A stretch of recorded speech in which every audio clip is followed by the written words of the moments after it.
नमस्कार. आज आपण बनवणार आहोत जिरा राईस. त्यासाठी गॅसवर पॅनमध्ये तेल गरम करून घ्या.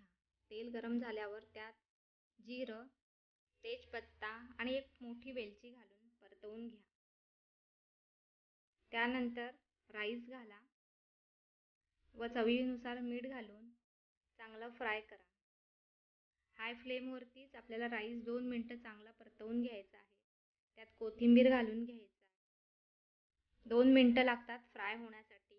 हाय फ्लेमवरतीच फ्राय करायचं आहे आपल्याला. जिरा राईस तयार आहे. आपला जिरा राईस सर्व करण्यात.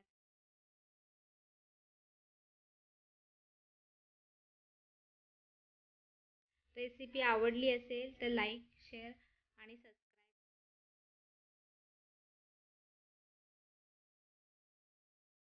तयार आहे आपला जिरा राईस.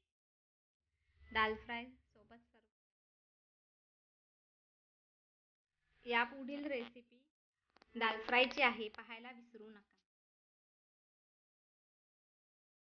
धन्यवाद.